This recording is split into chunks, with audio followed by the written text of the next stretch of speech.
청정 소화약제 종류 13가지 얘기할 수 있어요? 그거 분자식 쓸 수 있습니까? 화학식 쓸 수 있습니까? 약제편이 나온다고 한다면 그게 영순이에요. 가장 출제 가능성이 높다고요.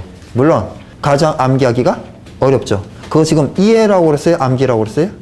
암기입니다. 소방시설관리사 2차 합격하기 위해서는 80% 암기, 20% 이해입니다. 제가 할 일이 많아요? 여러분이 할 일이 많아요? 여러분이 할 일이 많아요. 죽기 살기로 암기하셔야 됩니다. 근데 암기 카드도 없으면 어떻게 해요? 그래서 암기 카드의 중요성 다시 얘기합니다. 합격하는 방법을 말씀을 드리는 거예요. 필기에 비해서 실기는 몇 배 어려워요? 최소 5배, 많게는 10배 어렵습니다. 그냥 공부한다고 되는 게 아니에요. 자, 지금 60페이지, 61페이지를 보고 있는데 그 전에 소화기구 다 외웠어요? K급 화재란 뭔가 쓸 수 있습니까? K급 화재는 뭐 식용유 화재인 것 같은데 재발화가 발생하는 화재고 유류 화재고 표면 화재인 것 같은데 똑같이 쓰라고 한다고요. 관리사는 똑같이 쓰라고 그러고요. 기술사는 이렇게 쓰면 점수 높게 줘요. 금방 얘기한 것처럼. 자, 이게 후드 밸브입니다. 스트레인입니다. 플렉시블 조인트입니다. 연생계 또는 진공계입니다. 이게 딱딱 나와야 되는 거예요. 그죠? 자, 후드 밸브는 어떤 기능이 있어요? 주기능이 여과 기능이에요? 역류 방지 기능이에요? 주기능은 역류 방지 기능입니다. 부수적인 게 여과 기능이에요. 이게 여과 기능이 있다고 그랬어요. 그럼 여과 장치라는 거잖아요. 요건 뭐예요? 여과 기능이 있는 스트레이너, 여과 장치입니다. 우리나라는 이렇게 시공을 합니다, 실제로. 스트레이너도 설치하고 후드 밸브도 설치하고. 일본은요, 후드 밸브, 스트레이너, 여과망 이 세 가지가 여과 장치다. 그래서 하나만 설치합니다. 뭔가를 잘 정확하게 몰라요, 디테일하게. 그러면 불안하니까 어떻게 해야 돼요? 여유를 둬야죠. 우리나라가 지금 소방이 그런 단계예요. 정확하게 모르니까 여유를 두고 있다고요. 자신이 없으니까 후드 밸브 스트레이너 중에 한 개를 빼질 않는 거예요. 스트레이너 없어도 되는 겁니다. 화재 안전 기준은 뭐라고 되어 있어요? 펌프 허브 측에는 여과 장치를 설치하되 공기 고염이 생기지 아니하는 구조로 할까. 그죠? 그래서 두 개 중에 하나만 있어도 되겠고요. 플렉시블 조인트는 무슨 역할을 하죠? 아주 짧게 얘기하면 진동 전달 방지예요. 어디에서 어디로 해? 이쪽에 진동이 발생해요? 이쪽에 생겨요? 이쪽에 생기죠. 이쪽에서 발생한 진동이 이쪽으로 전달되는 것을 방지하는 겁니다. 펌프가 언제 진동이 발생해요? 평상시에, 운전 시에. 예, 그래서 길게 써주면 이런 거죠. 펌프 운전 시에 발생한 진동이 펌프 허비측 배관으로 전달돼서 펌프 허비측 배관이나 구조체 이런 부분의 손상을 최소로 하기 위해서 설치한 것이다. 뭐 이런 식으로 설명할 수 있는 겁니다. 근데 우리는 진짜 짧게 뭐예요? 진동 전달 방지가 마치 충분한 답인 것처럼 그렇지 않죠. 많이 부족한 답이에요, 사실은. 이 연세계 또는 진공계는 눈금이 이제 평상시에는 제로인데 펌프가 기동이 되면 눈금이 나타나는데 0보다 낮아져요? 0 이상이 되는 거예요? 0보다 낮아지는 진공압이 측정이 됩니다. 예를 들어서 마이너스 6m다.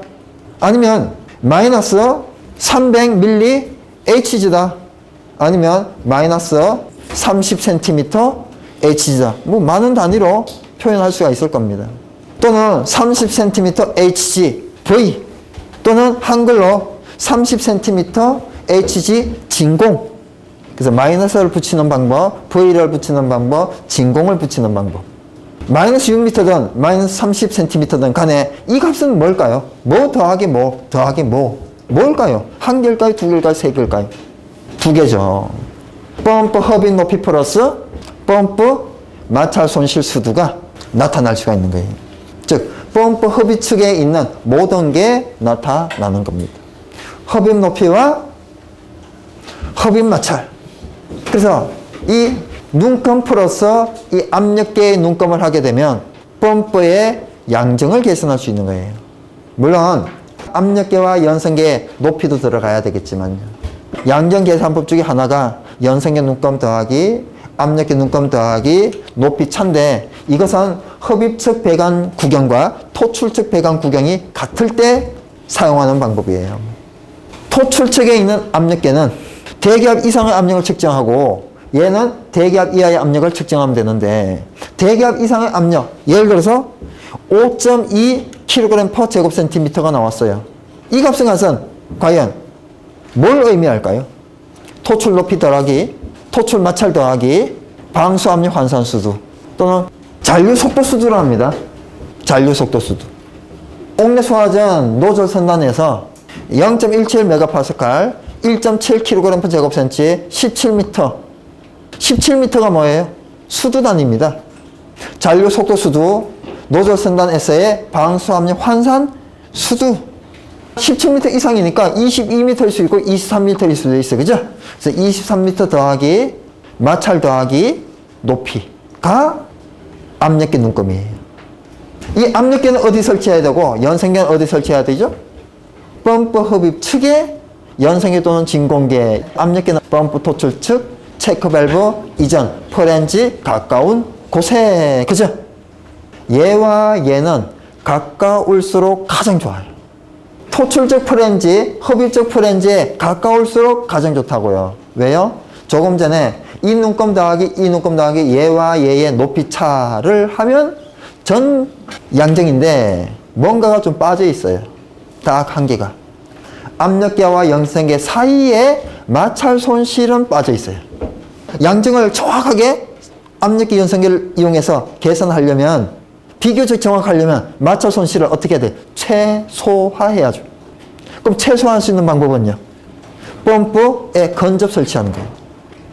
그래서 나중에 설치할 일이 있으면 가깝게 설치하시라고요. 가장 가까운 게 뭐예요? 펌프에 설치하는 거죠. 하나 일러드릴게요. 자, 펌프가 있어요. 흡입책이 있어요. 그죠? 토출책이 있습니다. 여기가 뭐예요? 플랜지잖아요. 그죠? 시설관리사 합격을 해가지고 현장에 가보면 압력계가 계피밸브 위에 있는 경우가 있어요. 그럼 어떻게 해야 돼요? 지적해서 아래로 내리라고. 계피밸브가 있고 이게 체크밸브가 있다. 그러면 여기에 있던 압력계가 뭐 했어요, 이거? 현장 전문 용어 있잖아, 뽕따기라고.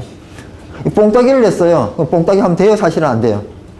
안 돼요. 이거 위법한 거예요. 근데 이제 압력계를 내려야 되는데 내리는데 어떻게 내려요? 여기다가 또 뽕따기 해서 내려요. 이거 돼요, 안 돼요? 안 돼요. 스프링클 헤드 뽕따기 하면 난리 나죠, 그죠? 왜 여기는 봐주고 거기는 안 봐주는데? 소방 펌프에는 기본적으로 볼트가 있죠, 그죠? 볼트가 기본적인 볼트가 있잖아요. 케이싱 뚜껑, 예, 결합을 해야죠. 그런데 뭔가가 균형이 안 맞는 볼트가 여기에 있는 경우도 있고요. 여기에 있는 경우도 있어요. 분명히 이렇게 뭔가가 이게 지금 이거는 대칭이잖아요. 이게 균형이 안 맞는 게 한 개가 딱 언밸런스하게 딱 있어요. 이 두 개 다 있는 게 아니고 이거든. 이거 풀로고 여기다 뭐 하는 거예요? 압력계 연결하라고요. 흡입측에도 여기든 흡입측에도 어딘가에 있어요. 물론 없는 것도 있어요. 제조사에 따라서. 근데 10개 중에 8개 정도는 있어요.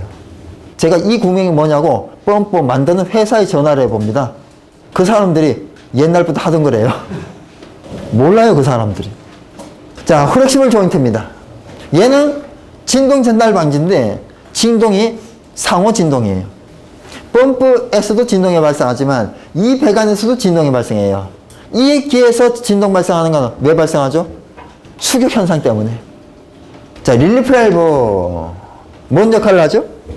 무슨 기능이 있어요? 수온 상승 방지? 체줄 운전 시 수온 상승 방지? 아니면요, 가압 송수 장치의 체줄 운전 시 수온 상승 방지. 제일 마지막이죠.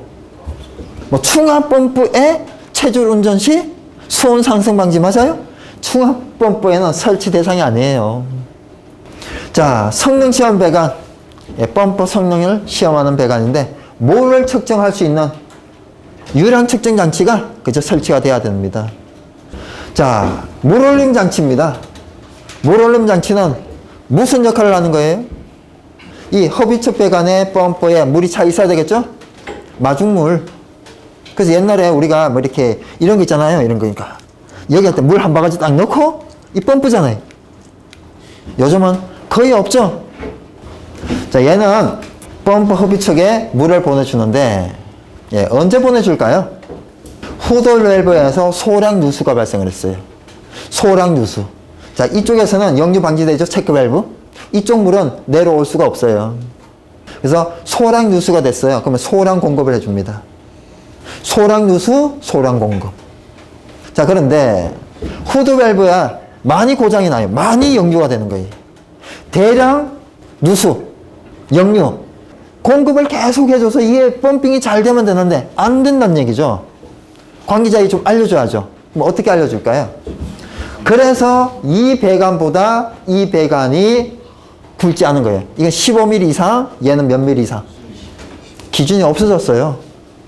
옛날에는 기준이 있었거든요. 옛날 기준으로 보면 25mm 이상. 이거는 15mm 이상. 이쪽으로 막 갑니다. 근데 이쪽으로 조금 들어와요. 그러면 물이 어떻게 돼요? 감수 되죠. 여기에 또 뭐가 있어요? 감수 경보 장치가 있거든요.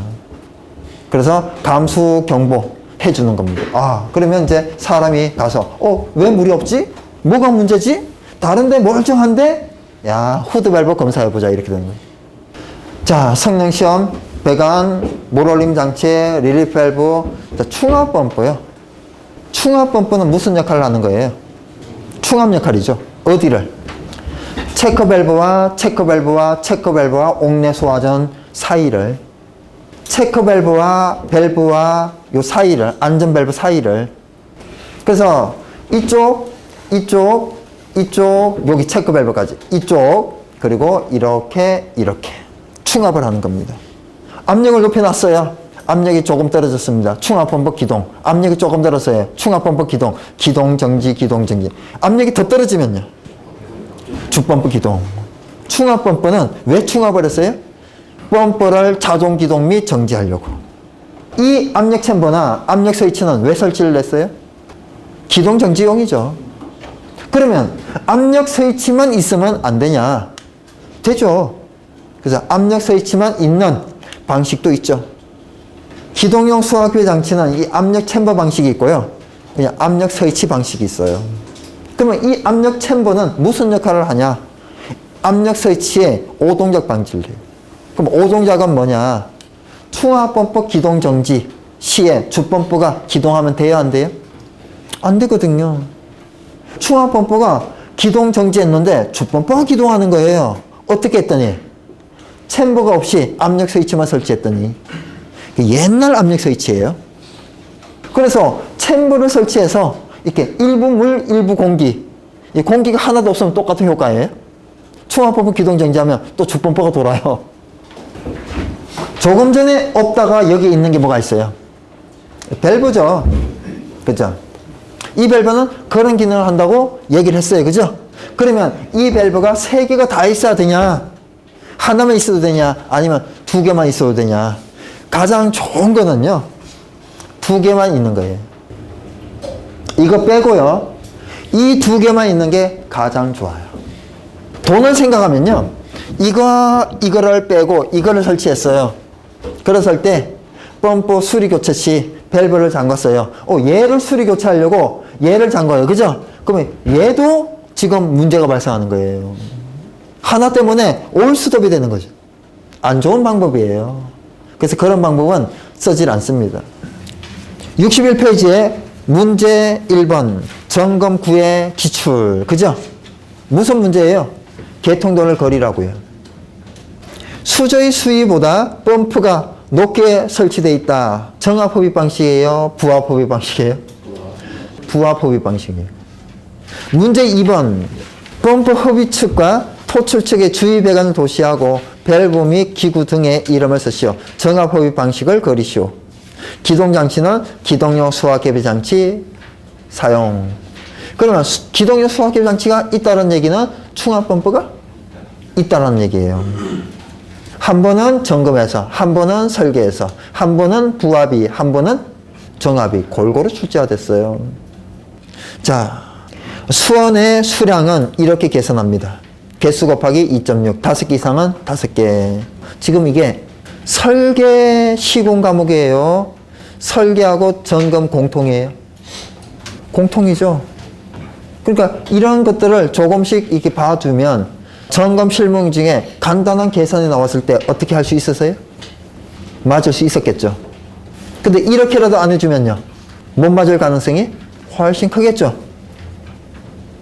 자, 옥상 수조를 설치하지 아니할 수 있는 경우, 지하층만 있는 건축물 쭉쭉 나옵니다.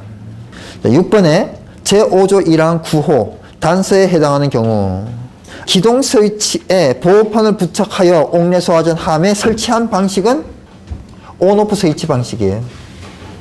이 온오프 스위치 방식은 건식입니다. 배관 안이 비어 있는 거예요. 자, 63페이지입니다. 아래쪽 그림을 보게 되면 어디와 어디가 유효사량이에요? 오른쪽은 후드밸브 사이인데 왼쪽은요, 정합흡입 방식이다. 그러면 펌프 옆에 있는 수조죠. 이게 옥상 수조일 수도 있죠. 그러면 이제 옥상에 있겠죠. 고가 수조다 그러면 위에 있겠죠. 여기에 보면 후드밸브, 흡수구, 수직배관의 급수구라는 표현을 썼어요. 펌프 옆에 있는 거를 흡수구라고 합니다. 그리고 옥상 수조에 있는 구멍을 급수구라고 하고요. 65페이지 표가 하나 나옵니다. 압력계, 진공계, 연선계. 압력계는 대기압 이상, 진공계는 대기압 이하, 연선계는 대기압 이상 이하. 문제 7번 아래쪽에 보면요, 8번에 가압송수장치에는 체조 운전 시 수온의 상승을 방지하기 위한 순환배관을. 근데 이것을 수온 상승 방지 너무 짧게 쓰면 답일까요? 아닐 거란 얘기예요. 체조 운전은 토출량이 0인 운전이죠. 그때 압력이 제일 높겠죠. 자, 66페이지입니다. 그림을 보게 되면 하나는 압력 챔버, 하나는 기동용 압력 스위치죠. 이 기동용 압력 스위치가 기계식이 있고 전자식이 있어요. 이게 지금 기계식입니까? 전자식입니까? 이거는 기계식이에요. 전자식으로 있는 거는요, 숫자로 표시가 됩니다. 그리고 전자식은 더 비싸요. 왼쪽에 있는 압력 챔버에 있는 압력 스위치에 비해서 이 기동용 압력 스위치, 이 기계식 한 10만 원 정도 하는데요, 야 10배 좋습니다. 세팅 값이 그 정도로 정확하다고요. 자, 아래쪽에 보면 기능이 있습니다. 설치 목적, 펌프의 자동기동 및 정지, 이게 주 기능이에요. 압력 변화의 완충작용, 압력 변동에 따른 설비의 보호, 이거는 부수적인 건데 이 2번, 3번을 합치면 수격 방지 기능입니다. 그래서 크게 1번 펌프의 자동기동 및 정지, 2번 수격 방지 기능, 이렇게 쓸 수 있어요. 근데 3개로 나눠 쓰라는 시험 문제가 예상이 됩니다. 이걸 정확하게 쓰려면 몇 번을 봐야 되겠어요?